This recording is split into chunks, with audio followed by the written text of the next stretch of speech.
Saudara-saudara, selamat siang. Sebenarnya tiap kali saya masuk ke aula ini saya punya satu pertanyaan, saudara-saudara. Mohon maaf kalau pertanyaan itu salah karena saya ini buta warna, tetapi sebagian besar kursi ini warnanya orange, bukan?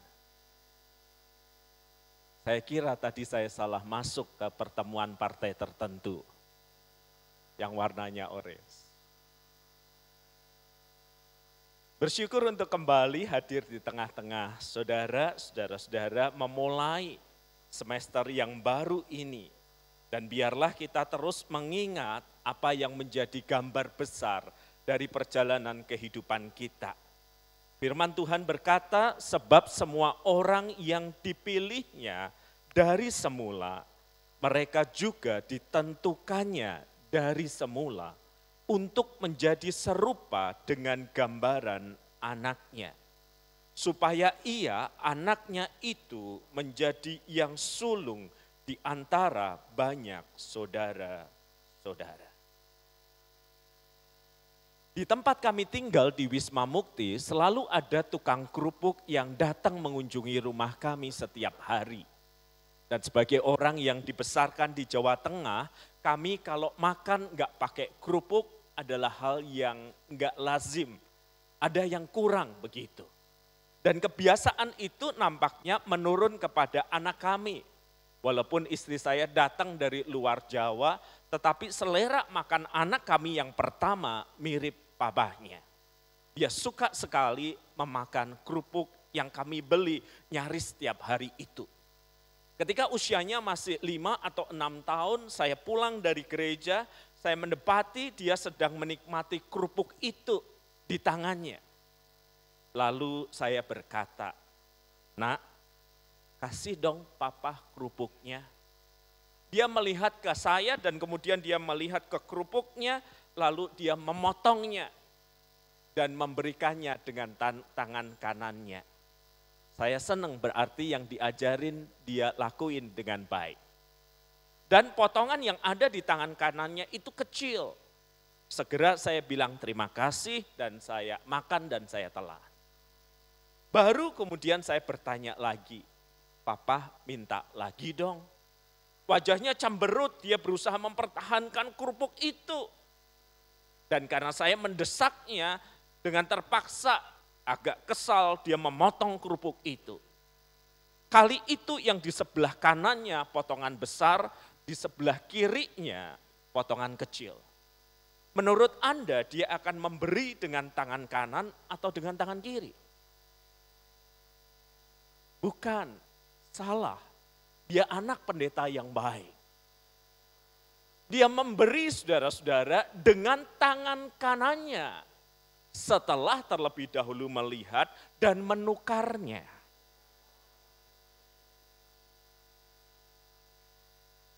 Saya segera terima pemberian itu dan saya berkata sekali lagi, "Nak, papa minta lagi kerupuknya." Dan ini yang dia katakan, "Beli sendiri toh, Pak. Kenapa minta aku?" Nah, pada saat itu saya ingin berkata, "Nak, seluruh kerupuk yang ada di rumah kita, yang kita beli dari tahun lalu, yang sedang kamu nikmati, yang akan dibeli, semuanya papa beli dengan uang papa. Kamu itu tidak punya andil apa-apa, kamu andilnya cuma makan. Dan sekarang papa minta yang kamu pegang di tangan pun, kamu berkata beli sendiri." Pengen saya kasih kunci rumah kepada dia. Cari rumah sendiri, Nak. Saudara-saudara, manusia itu secara manusiawi, secara natural adalah sosok yang sangat berpusat pada dirinya, bukan? Kita tahu ketika kita membaca Alkitab, kisah Kejadian itu menceritakan betapa manusia jatuh di dalam dosa, manusia kemudian hanya peduli pada keamanannya sendiri. Adam ketika ditanya, dia berkata, "Perempuan yang kau beri Tuhan, yang membuat aku makan buah ini." Sang perempuan ketika ditanya, dia berkata, "Ular itu Tuhan." yang berbicara kepadaku. Barangkali kalau ular itu ditanya dan dia bisa bicara, dia akan melemparkan kesalahan ke yang lainnya. Dan keluarga itu kemudian saudara-saudara kita juga mengerti bagaimana keterpusatan di dalam diri itu menyebabkan seorang kakak membunuh adiknya sendiri. Dan itulah hidup Anda dan saya. Itulah hidup yang kemudian Anda dan saya bawa ketika kita hidup dan berelasi dengan sesama kita, sangat transaksional, tetapi juga dalam relasi dengan Tuhan, seringkali sifat transaksional ini masih mewarnai. Saya bayangkan saudara-saudara, seandainya saya Tuhan yang bertahta di dunia, lalu saya memutuskan untuk memperhatikan doa mahasiswa-mahasiswa Petra. Kira-kira pada momen apa mahasiswa-mahasiswa Petra lebih banyak berdoa dibandingkan momen yang lain? Pada bulan apa para mahasiswa itu rajin berdoa dan pada bulan apa mahasiswa itu kurang rajin berdoa? Anda udah bisa ngira jawabannya bukan? Mahasiswa mungkin akan lebih banyak berdoa ketika musim-musim ujian, musim-musim ulangan, musim-musim menyerahkan tugas. Awal semester masih slow, tidak perlu banyak doa. Saya rasa kalau saya sebagai Tuhan mengamati gitu ya, saya akan menyimpulkan, akhir semester doa dinaikkan bertubi-tubi. Itu mahasiswanya. Kalau dosennya, saya rasa tidak ada bedanya. Ada saat-saat di dalam hidup di mana kita merasa lebih perlu Tuhan, dan ada saat-saat di mana kita merasa kita jalan sendiri. Kita berelasi dengan Tuhan dengan sifat transaksional yang bahkan masih ada di dalam diri, dan itu seringkali membuat kita hanya peduli. Kesehatan saya, nilai saya, kekasih saya, kehidupan saya, dan kehidupan Kristiani kita jalani. Semua ceritanya, it's all about me, my life, my purposes. Padahal saudara-saudara, Tuhan juga punya rancangan, Tuhan juga punya impian di dalam kehidupan kita. Satu hal yang seringkali terabaikan di dalam hidup ini. Sebab semua orang yang dipilihnya dari semula, kita bisa berdebat tentang predestinasi itu, dan biasanya memang hanya berhenti di situ. Mereka juga ditentukannya dari semula untuk menjadi serupa dengan gambaran anaknya. Tuhan itu punya impian, Tuhan itu punya rancangan. Di tengah kehidupan kekristenan yang seringkali sangat berpusat pada diri kita, keinginan kita, dan apa yang ingin kita raih. Tuhan itu menghendaki agar kita terus berada dalam proses di mana kita disesuaikan dengan gambar Kristus itu melalui pekerjaan Roh Kudus di dalam hidup kita. Sebuah rancangan yang seringkali terabaikan dan jarang sekali kita doakan. Enggak pernah loh saudara-saudara, atau jarang sekali orang meminta waktu saya berdoa kepadanya, lalu saya tanya, Bapak, Ibu, apa yang saya harus doakan? Supaya kami makin serupa Kristus, Pak WB. Enggak. Yang didoakan adalah kesehatan kami, keluarga kami, anak kami. Saya tidak mengatakan semua permohonan itu salah dan keliru.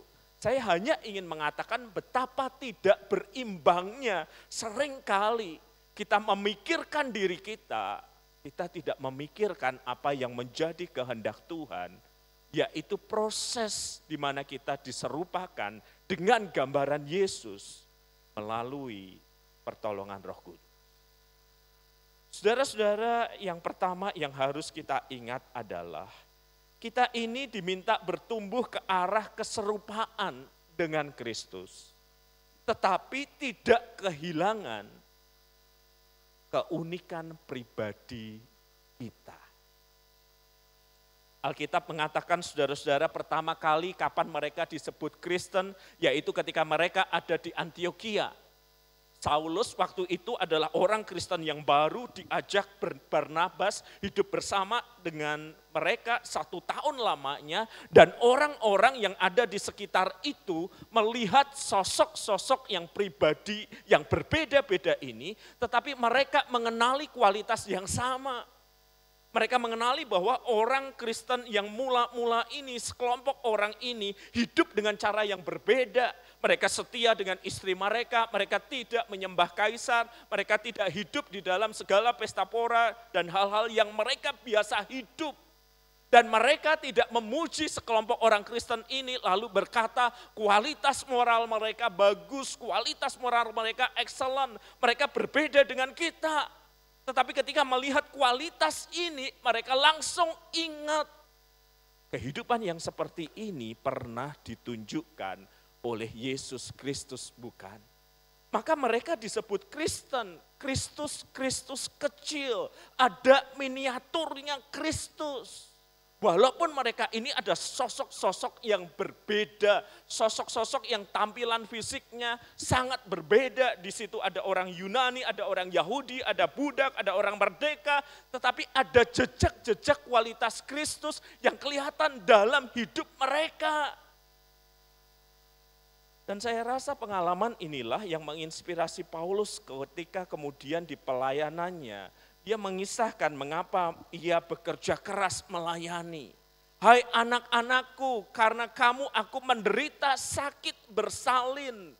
Sampai rupa Kristus menjadi nyata di dalam kamu. Ada sebuah ekspektasi. Orang-orang yang berbeda dari segala suku bangsa. Ketika mereka diselamatkan, mereka memunculkan kualitas-kualitas hidup seperti Kristus di tengah segala perbedaan yang ada. Ini bukan soal tampilan fisik, ini bukan soal kesamaan dalam berbahasa, ini bukan kesamaan di dalam segala hal yang tampil di luar, tetapi soal kehidupan yang ketika orang melihat perbuatan mereka teringat yang seperti ini adalah yang Kristus lakukan. Mereka tidak sempurna, mereka jatuh di dalam dosa, tetapi ada jejak-jejak pekerjaan Kristus dalam hidup mereka. Sebagai seorang pendeta jemaat, saya sering mengunjungi bayi yang baru dilahirkan. Dan Anda tahu pertanyaannya selalu apa? Ketika melihat bayi itu, kemudian sang suami berkata, menurut Pak WP mirip saya atau mirip ibunya? Ini baru 1 minggu bayinya belum berbentuk dengan sempurna. Ya kan wajah bayi kan kata orang terus berubah kan.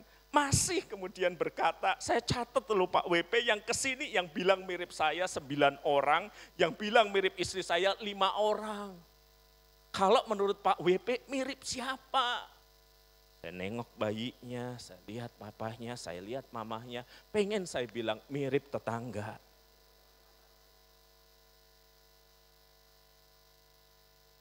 Mereka mengapa? Mereka menanyakan pertanyaan ini, saudara-saudara. Kan mereka yakin bahwa ini anak mereka pasti menunjukkan jejak-jejak perilaku tertentu.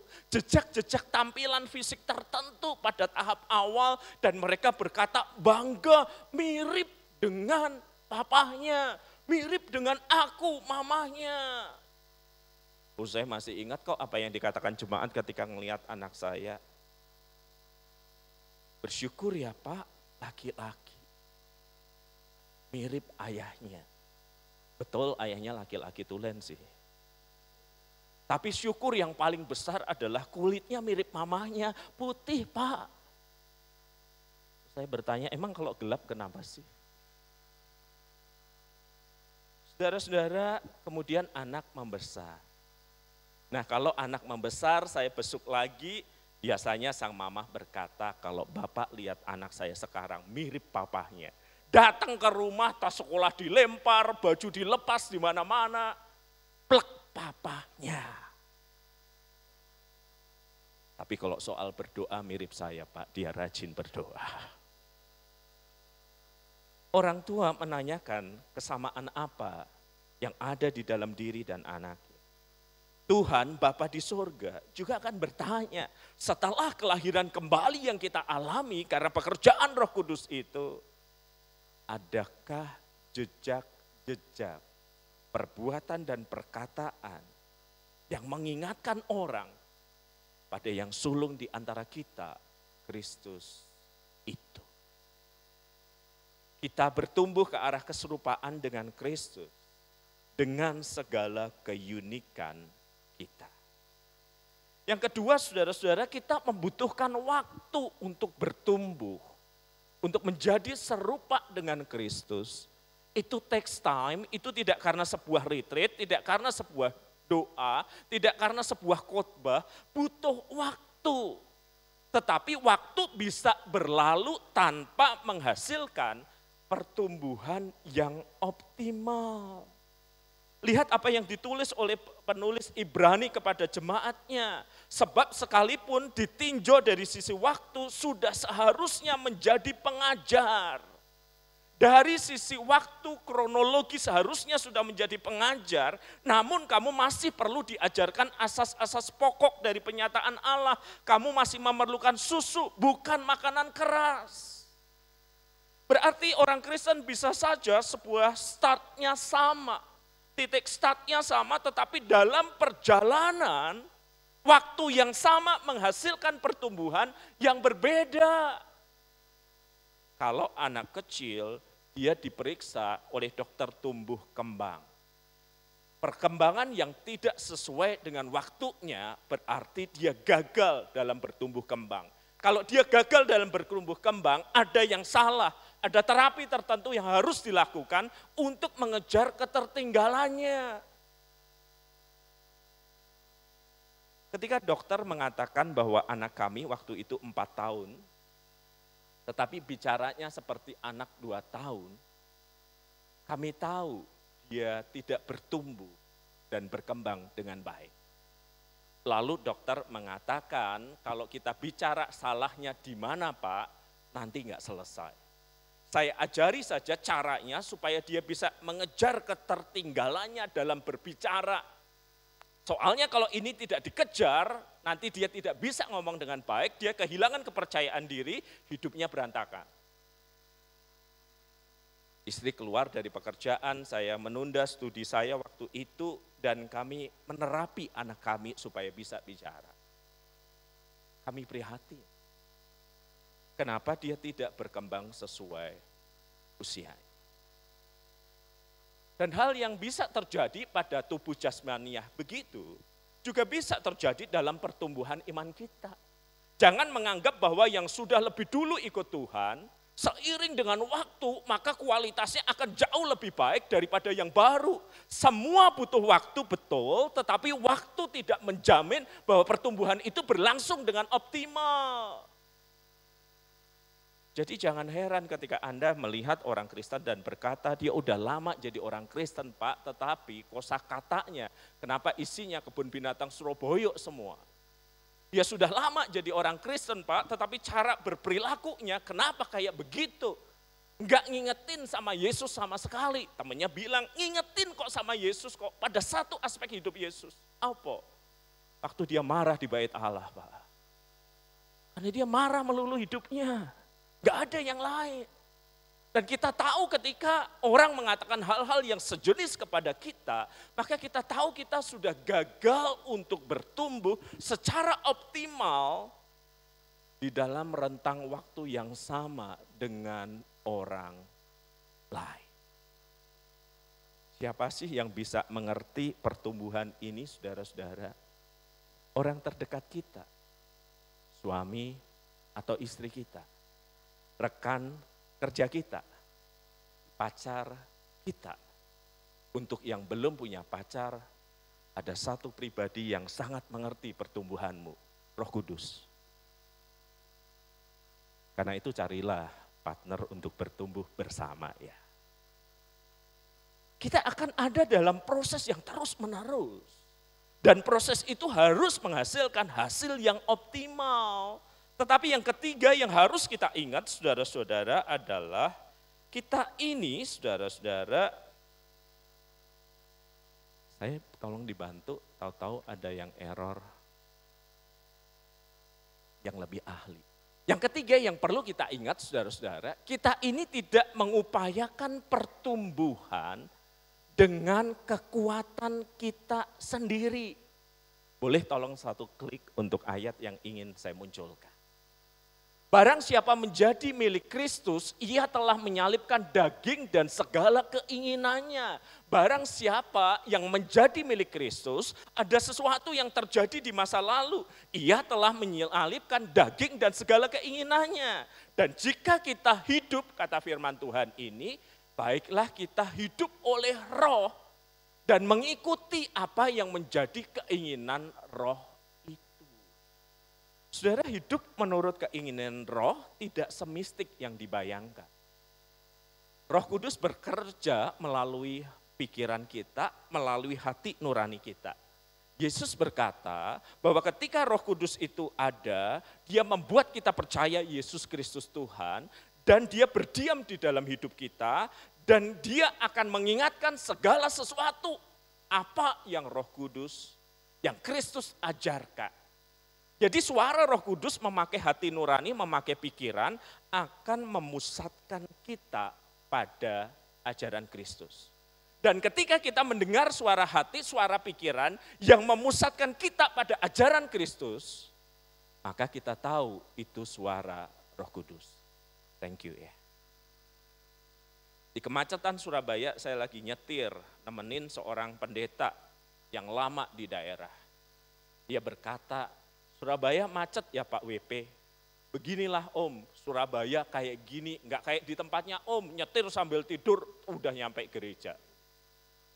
Iya ya, saya khawatir loh Pak WP kalau macet gini nanti ada sepeda motor yang wah pasti jalannya cepat, bahaya kan. Baru dia ngomong kayak gitu, terdengar suara brek. Jendela, spion mobil ditabrak dan yang nabrak jatuh. Dan di Indonesia Anda tahu siapa salah benar kelihatan dari besar dan kecil kan. Kalau saya bawa mobil, dia nabrak saya, brek jatuh berarti yang salah saya kan. Kalau dia yang nabrak, brek terus dia lari, berarti kerusakan saya lebih parah. Makanya motor itu lari kan. Orangnya datang ngetok.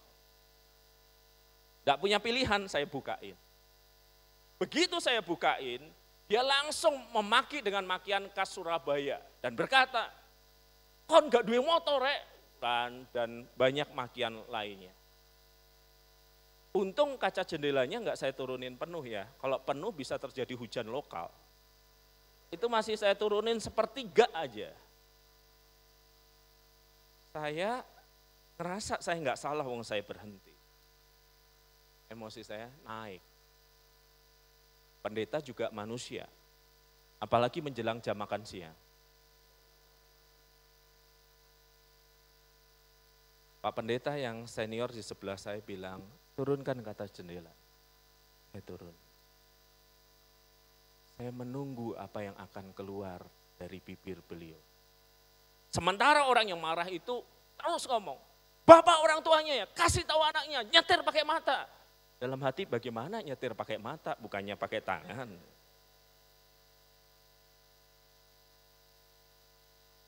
Pak pendeta itu tersenyum dan tiba-tiba berkata, Bapak terluka di bagian mana?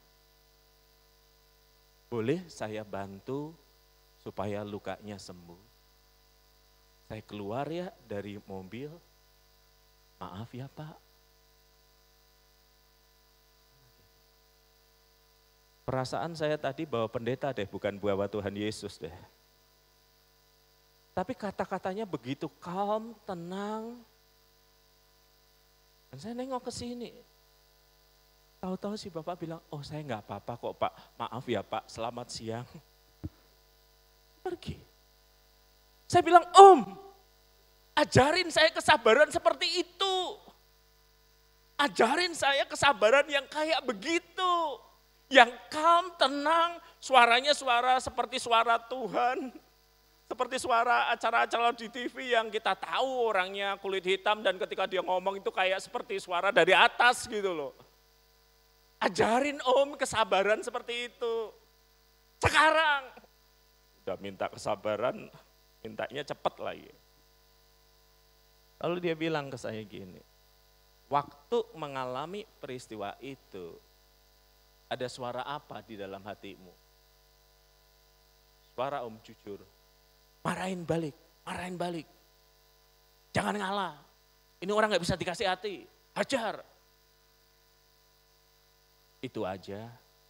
Ya enggak sih Om, sebenarnya ada suara lain sih yang bilang ampuni. Tapi yang dominan suara yang hajar itu. Kamu gak bisa belajar kesabaran dari manusia. Dia bilang gitu. Kalau kamu mau belajar kesabaran, taati suara pelan yang berbicara di dalam hati. Yang mengingatkan kamu pada sabda Kristus. Suara Roh Kudus.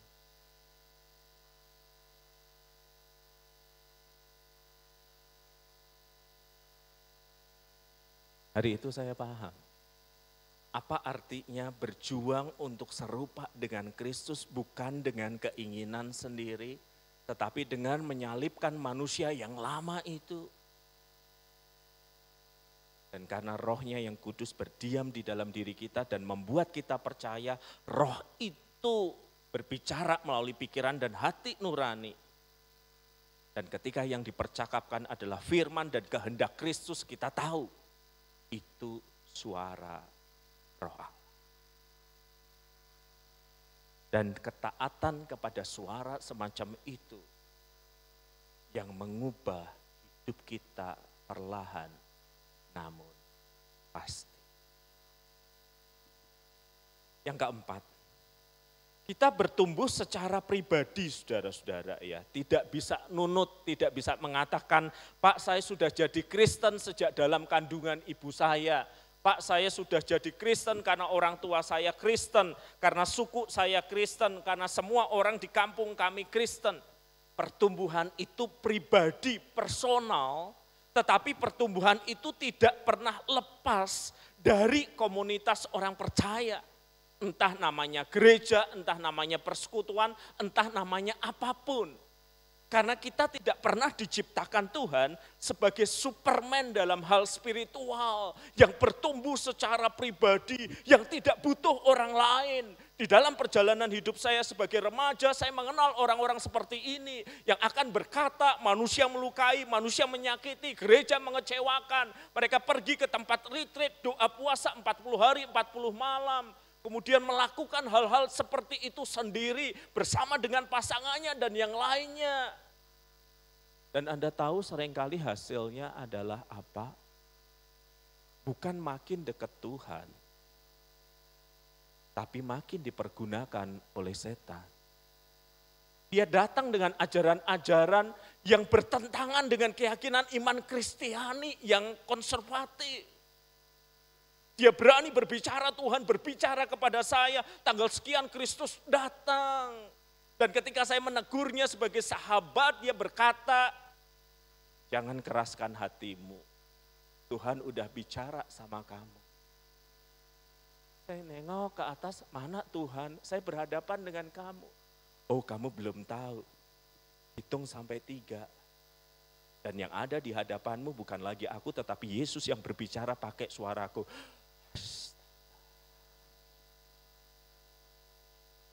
Kita tidak pernah diciptakan untuk hidup sendiri. Kita diciptakan untuk hidup bersama dalam sebuah komunitas. Maka ajaran Alkitab itu jelas, jangan kita menjauhkan diri kita dari pertemuan-pertemuan ibadah seperti yang dibiasakan beberapa orang. Tetapi marilah kita saling menasehati dan semakin giat melakukannya menjelang hari Tuhan yang mendekat. Baik Anda tertanam di gereja lokal atau Anda aktif di dalam persekutuan di kampus ini, tetapi tujuannya jelas, saya harus bertumbuh secara pribadi, tapi saya tidak bisa bertumbuh sendirian, saya butuh komunitas. Saudara, kita seringkali sedih ya ketika mendengar orang-orang besar, orang-orang yang dipakai Tuhan, para pemimpin itu jatuh dalam dosa dan kesalahan yang begitu fatal, yang begitu memalukan. Kita kan sedih ya. Tetapi saudara-saudara, pertanyaannya adalah, kenapa mereka bisa jatuh? Dan saya khawatir mereka tidak punya komunitas. Mereka hanya punya penggemar. Mereka hanya punya fans yang selalu akan berkata oke terhadap apapun yang dia katakan, terhadap apapun yang dia sampaikan, terhadap apapun yang dia ajarkan. Bahkan ketika seorang pemimpin merasa dipimpin oleh suara Tuhan untuk pisah dari suaminya dan menikah lagi dengan suami orang, itu pun masih ada pengikutnya yang akan berkata, sungguh itu betul kehendak Tuhan. Hidup di dalam kesendirian secara spiritual tidak pernah sehat. Karena kita tidak punya cermin-cermin yang akan memberitahu apa dan bagaimana kondisi kita. Saudara, impian Allah udah jelas di dalam hidup kita. Dia ingin membuat Anda dan saya bertumbuh ke arah keserupaan dengan Kristus. Dia tahu bahwa kita ini pribadi yang unik, tetapi harus memperlihatkan jejak-jejak kelahiran baru di dalam Kristus. Dia tahu kita butuh waktu untuk bertumbuh. Dia tahu juga kita butuh komunitas. Dan bukankah untuk itu dia menyediakan gerejanya? Sembari dunia ini menanti orang-orang yang akan memperlihatkan kualitas hidup berbeda seperti Kristus. Saya ada di Semarang, kota kelahiran saya. Dan Anda tahu kalau pagi di Semarang, teman saya, seorang hamba Tuhan yang biasa melayani kaum tertentu, biasanya mengajak saya sarapan makan soto. Saya tahu dia mengajak saya makan soto bukan karena saya rindu soto, tetapi itu murah. Dia selalu ingin mentraktir saya walaupun uangnya terbatas karena pelayanannya di penjara-penjara. Dan dia bilang, bro izin traktir, walaupun cuma semangkuk soto dan es teh, tolong jangan ambil jajanan yang lain. Siap. Ucapan terima kasih yang selalu saya terima dengan lega karena saya dulu menemukan dia di jalanan nyaris setengah mati dan Kristus membentuk kehidupannya. Nah, kami duduk saudara-saudara karena warung soto itu penuh, kami duduk di luar. Saya yang pakaiannya kayak gini, pendeta GKI yang ya tradisional, rapi begitu ya. Teman saya yang biasa keluar masuk penjara dan melayani anak penjara, dia dulu hampir mati karena overdosis. Kristus menyelamatkan, tetapi Kristus tidak mengubah penampilannya. Rambutnya gondrong, tatonya banyak, serem lah pokoknya. Ngeri dah, bener. Itu ya kalau tahu-tahu terjadi di malam hari, lampu mati, ada dompet hilang, pasti semua ngelirik dia. Itu udah pasti. Itu kalau ada motor diambil dari situ, orang kemudian lari-lari, siapa pencurinya? Saya pun pengen nunjuk dia. Tampilannya meyakinkan banget. Nah, ketika saya sedang antri untuk dilayani itu, tiba-tiba muncul seorang om-om bawa remason. Anda masih tahu remason ya? Remason yang untuk pijit, bawa uang 100-an yang zaman entah kapan itu. Lalu nanya ke saya gini, Bapak mau dikerokin? Ini warung soto, tawarannya Bapak mau dikerokin? Terus dia bilang sama teman saya, ketika saya mengangguk, ketika saya menggeleng, bilang enggak, saya tanya sama teman saya, kamu mau dikerokin bro? Terus saya bilang sama dia, saya baru tahu loh di Semarang soto ada layanan plus-plus berupa kerokan. Dan pijatan juga bisa. Teman saya tersenyum, lalu ngelihat kepada om itu, lalu berkata, duduk sini om. Dan percakapannya berlangsung dalam bahasa Jawa Tengah, ini terjemahannya kurang lebih gini. Makan dulu ya, belum makan kan? Orangnya nurut, mau soto sama teh ya? Terus pesanan kami datang, pesanan si bapak datang, kita sama-sama makan. Ngobrol tentang apapun, nggak nyinggung soal pelayanan. Ngobrol tentang Semarang dan yang lainnya, sama sekali nggak nyinggung soal pelayanan. Dan si bapak bilang, terima kasih saya sudah kenyang, siapa yang harus saya pijit atau kerokin? Teman saya bilang, di rumah punya istri, punya anak? Punya. Sudah sarapan? Belum. Pak, bungkusin untuk ini. Terus dibungkusin dan om itu nerima dengan tangan gemeteran sambil bilang terima kasih, terima kasih. Ini enggak ada yang mau dikerokin, enggak ada yang mau dipijitin. Teman saya menggeleng, saya juga enggak. Lalu teman saya bilang, sebentar ya, saya bayar dulu. Dia meninggalkan kami berdua. Lalu si om itu bilang gini, Pak, ya temannya mirip Yesus ya. Mirip dari Hong Kong. Wajah kriminal gitu. Tapi perkataan itu juga menyentak saya sih kalau dia bilang gini, Pak temannya mirip Yesus ya. Lah saya mirip siapa? Ahli Taurat, orang Farisi, orang Saduki. Dan saya nanya, Bapak orang Kristen? Enggak. Tapi dulu saya SD di sekolah Kristen, dan ada cerita Yesus itu kasih makan orang karena dia baik hati.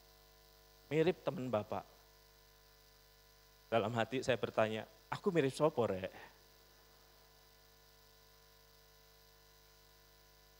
Teman saya enggak sempurna. Kelahiran baru itu tidak mengubah tampilannya secara jasmani. Tidak mengubah masa lalunya yang begitu mengerikan. Tetapi saya tahu dia sungguh dilahir baru kan. Saya tahu dia sungguh diproses oleh Tuhan. Saya ngerti ada pekerjaan Tuhan di dalam hidupnya. Kenapa? Karena orang yang enggak percaya ngelihat jejak Yesus. Yang punya kasih yang tidak transaksional itu. Dan di mana itu terjadi?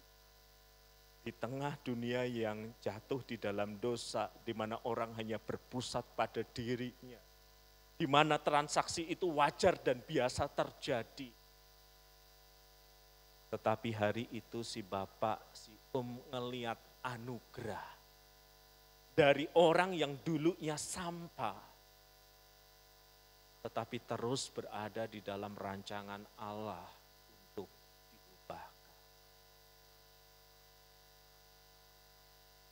Selesai teman saya bilang, salam untuk keluarga ya Pak, dan kemudian dia ngajak saya pulang, nyetir mobilnya.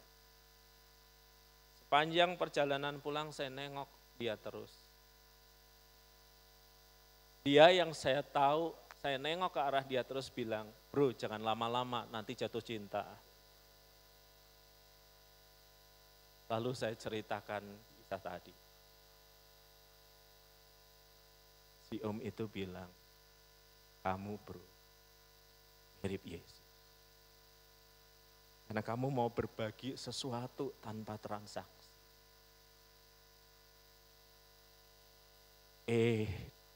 Dengan wajah yang begitu preman, tahu-tahu dia meneteskan air mata, mobil diparkir dan dia nangis terus. Kayak anak kecil nangis.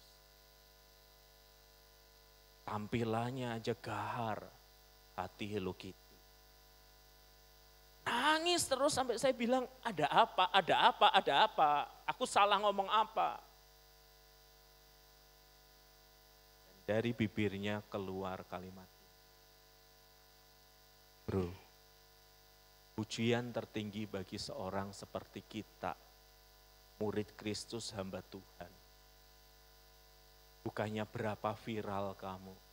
Berapa jemaat yang kamu layani, berapa gedung yang kamu bangun.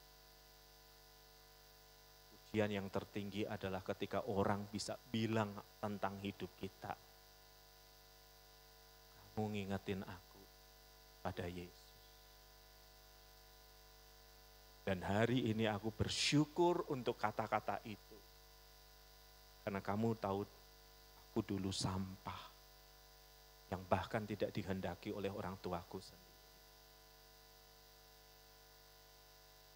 Mari kita berdoa.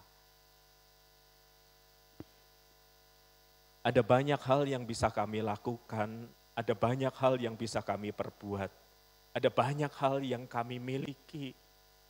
Tetapi tolong kami ya Yesus agar kami terus ada dalam rencanamu, dalam rancanganmu untuk disesuaikan.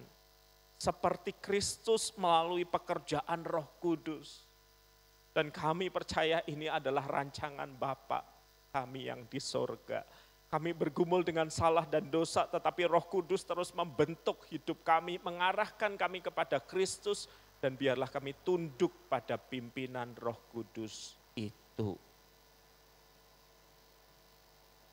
Kami menyerahkan setiap diri kami, terus berbicaralah kepada kami ya Roh Kudus. Proses kehidupan kami, sehingga orang melihat Yesus diam dalam hidup kami. Kami arahkan hidup dan hati kami kepadamu, kami mohonkan berkat. Kasih Bapa yang sempurna, cinta dan pengorbanan Tuhan Yesus Kristus, sukacita dan damai sejahtera yang berasal dari Roh Kudus, menyertai dan mengubahkan hidup kami untuk menggenapi rancangan Ilahi. Amin.